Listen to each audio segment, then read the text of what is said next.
اولئک علیہم صلوات من ربہم ورحمہ واولئک هم المہتدون۔ صلوات پڑھیے محمد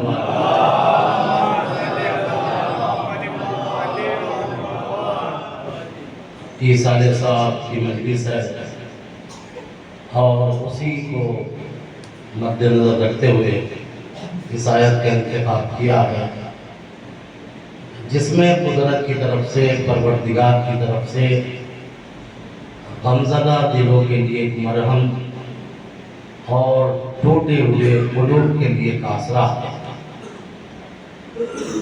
آیت کا آغاز یوں ہوتا ہے کہ بسم اللہ الرحمن الرحیم، مبشر، اے میرے حبیب بشارت دے دیجئے،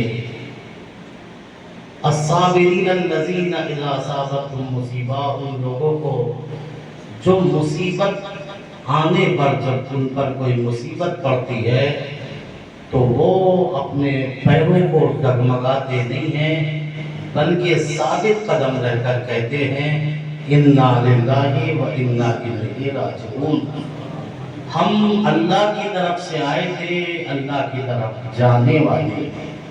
اس کا مطلب یہ ہوا کہ مصیبت کے وقت پائے سواد کو باقی رکھنا یہ بہت بڑی بات ہے۔ ہر آدمی کے بس کی بات نہیں ہے کہ مصیبت کے وقت اپنے آپ کو سنبھال لے۔ ایسے ہی موقع پر اللہ آزمائش کرتا ہے، امتحان لیتا ہے، اور جو ایسے موقع پر ثابت قدم رہتے ہیں ان کے لیے اللہ کہتا ہے اولئک علیہم صلوات من ربہم ورحمہ، انہی افراد پر اللہ کا درود و سلام ہے، انہی افراد پر اللہ کا درود و سلام ہے۔ جملے بدل کر یوں کہنا چاہتا ہوں، اللہ کا درود و سلام یا تو اہل بیت پر ہے،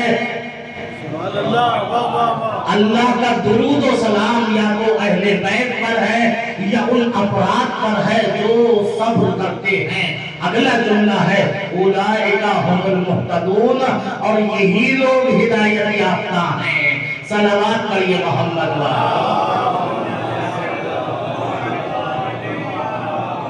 اولئک هم المہتدون، یہی لوگ ہدایت یافتہ ہیں۔ منزل صبر میں آ کر اللہ سند ہدایت دیتا ہے، یعنی اپنے منہ سے اپنے کو ہدایت یافتہ سمجھنا اور کہنا اور ہے، مگر قدرت کی طرف سے اگر کسی کے لیے اعلان ہو جائے بس یہ کب ہوتا ہے؟ جب منزل صبر میں آتا ہے، جب مصیبت کے وقت اور پیروں میں لغزش نہیں آتی۔ اس لیے کہ ہم نے دیکھا ہے اگر کسی کی یہاں جوان موت ہو جاتی ہے کیا کیا جملے کہنے لگتا ہے، اللہ اسی کو مارنا تھا، سوچا بھی تو نہیں، کیا گھر والوں پہ گزرے گی۔ ارے بھائی کبھی آپ نے اس بات پہ بھی سوچا جب اللہ نے اسے دیا تھا تب بھی ہم سے نہیں پوچھا، جب اس نے ہمیں دیا تھا تب پوچھا نہیں ہے تو لیتے وقت ہم سے کیا معلوم کرے گا؟ عزیزان محترم، ہم اس کے مالک نہیں ہیں، امین ہیں۔ صلوات پڑھیے محمد وآل محمد پر۔ ہم مالک نہیں ہیں بلکہ اس کے امین ہیں، اسی وجہ سے کہا جب مصیبت آئے تو صبر کرنا۔ موت سب کو آنا ہے، اگر یہ دنیا دائمی جگہ ہوتی، یہاں پر رہنا ہمیشہ کے لیے ہوتا تو پھر تو اہل بیت سے بڑا مصداق کس کا تھا؟ انبیاء سے بڑا مصداق کس کا تھا؟ پھر تو ان کو رہنا چاہیے تھا۔ جب انبیاء نہ رہے تو ہم کیسے رہ سکتے ہیں؟ مگر یاد رکھیے یہ سب کہنے کی باتیں ہیں، لیکن اگر اتنا سمجھ لیں کہ مجھے یہاں ہمیشہ نہیں رہنا تو کتنے مسائل حل ہو جائیں گے۔ میں کیا کہہ رہا ہوں ذرا غور فرمائیے گا۔ دین علی قبرستان میں تو یاد آتا ہے، بازار میں یاد نہیں آتا۔ اگر یہی دین بازار میں بھی یاد آ جائے تو نہ کبھی کسی کو دھوکہ دے گا، دکان پہ ہے تو تولے گا بھی کم نہیں، اگر جو ہے کچھ بیچ رہا ہے تو ملاوٹ نہیں کرے گا۔ اس کا مطلب یہ ہے یہ سب کام کرنا اس بات کی دلیل ہے موت دیکھا تو ہے مگر بھول چکا ہے۔ صلوات پڑھیے محمد وآل محمد پر۔ اور فرمایا عزیزان محترم اسی وجہ سے قرآن کہتا ہے کہ کل نفس ذائقۃ الموت، کوئی بھی نہیں بچے گا، ہر آدمی کو آنا ہے، بس فرق یہ ہے اوروں کے مرنے میں اور اہل بیت کے چاہنے والوں کے اس دنیا سے جانے میں۔ علی نے نہج البلاغہ میں فرمایا ایھا الناس خلقنا للبقاء لا للفناء، اے لوگوں اللہ نے ہمیں اور تمہیں باقی رہنے کے لیے پیدا کیا ہے، فنا ہونے کے لیے نہیں پیدا کیا۔ پتہ یہ چلا مرتا علی کا جانے والا بھی ہے، مرتا دشمن علی بھی ہے، مگر دشمن علی کو پناہ ہے، محب علی کو بقا ہے۔ صلوات پر یہ محمد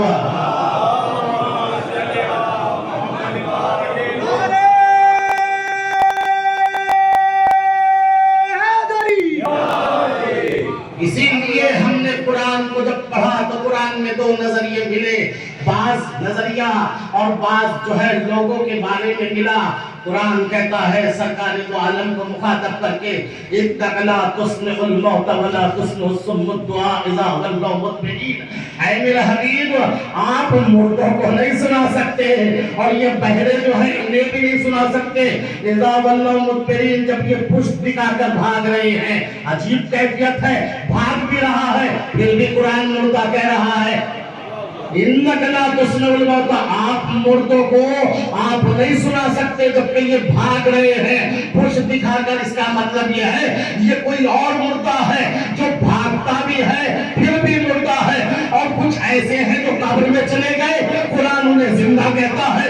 وَلَا تَحْسَبَنَّ الَّذِينَ قُتِلُوا فِي سَبِيلِ اللَّهِ أَمْوَاتًا، جو راہ خدا میں مر چکے ہیں اسے کبھی مردہ نہ سمجھنا۔ پتہ چلا جس کی زندگی با مقصد گزرے وہ قبر میں بھی زندہ ہے، جس کی زندگی بے مقصد گزرے وہ چلتا پھرتا مردہ ہے۔ صلوات پر یہ محمد والا۔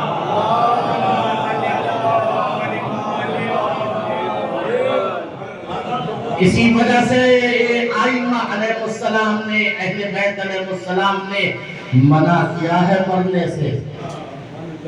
موت نہیں آنی چاہیے، نہیں تمہیں موت نہیں آنی چاہیے۔ ہمارا شیعہ ہوتا ہے، میں نے شیعہ کہا ہے، محب نہیں،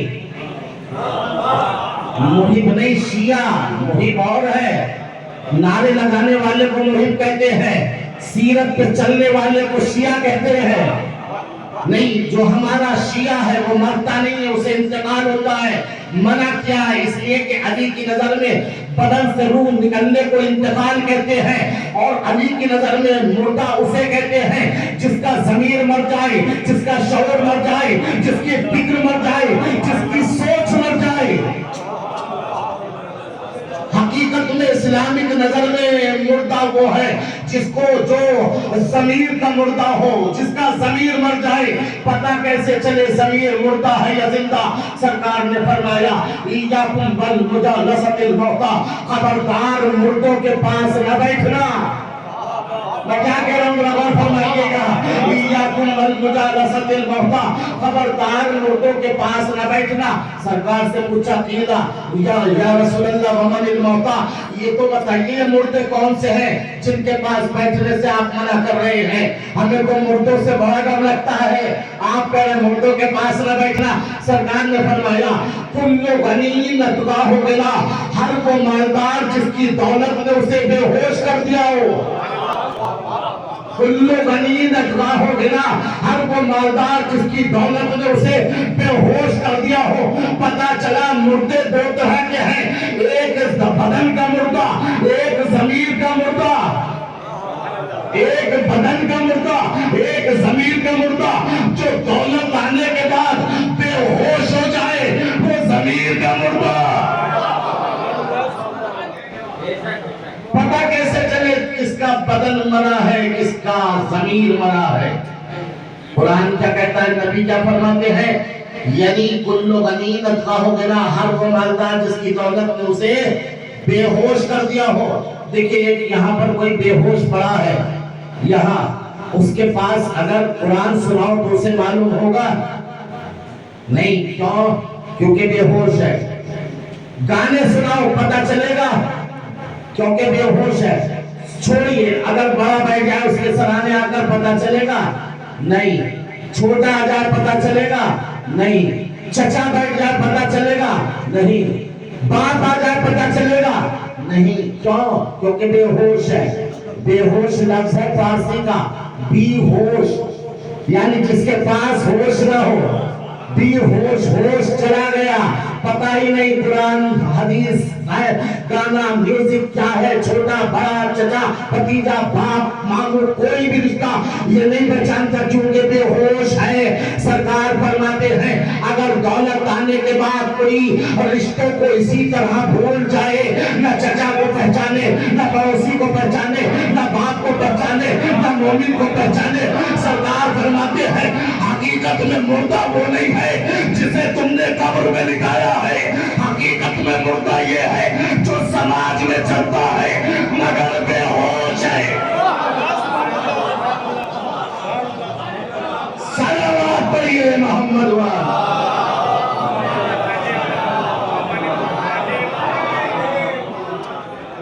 حقیقت میں یہ ہے مردہ بے ہوش. اس کی پہچان کیا ہے؟ کہ اس کی دو پہچانیں ہیں. مردے کی پہچانیں دو.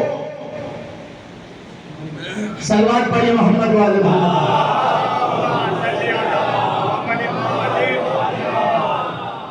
کوئی بات نہیں ہے، آپ اپنا کام کیجئے، وہ تھکے ہوئے ہیں وہ جان صاحب. صلوات پڑھیے محمد والے.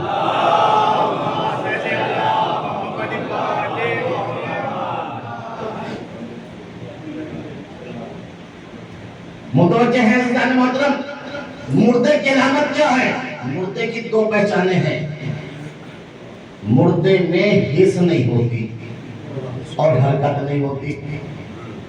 مردے میں حس نہیں ہوتی نہ حرکت ہوتی ہے. اسی وجہ سے جب ڈاکٹر کسی بدن کے حصے کا آپریشن کرتا ہے تو اسے پہلے سن کر دیتا ہے، بے حس کر دیتا ہے. بے حس. اب اسے سارا کاٹ دو تب پتہ نہیں چلے گا یا آدھا کاٹ لو تب پتہ نہیں چلے گا، یعنی بے حس ہو گیا ہے. اب اگر سماج میں کوئی اسی طرح بے حس ہو جائے، میں کیا کہہ رہا ہوں ذرا غور فرمائیے گا، اگر معاشرے میں کوئی اسی طرح بے حس ہو جائے، بھوکا پاس میں اسے پتہ ہی نہیں ہو، پیاسا پاس میں اسے پتہ ہی نہیں ہو، بھائی کے بچے ٹیوشن پیسے کی غربت کی وجہ سے نہیں جاتے، یہ مسجد میں پنکھے لگوا رہا ہے، اس کا مطلب بے حس ہے. بے حس ہے یعنی مردہ ہے. سمجھ میں آیا؟ حقیقت میں مردہ وہ نہیں ہوتا جو قبرستان میں لیٹتا ہے، حقیقت میں مردہ یہ ہے جو سماج میں ٹہلتا ہے، سمجھتا زندہ ہے ہوتا مردہ ہے. صلوات پڑھیے محمد والا.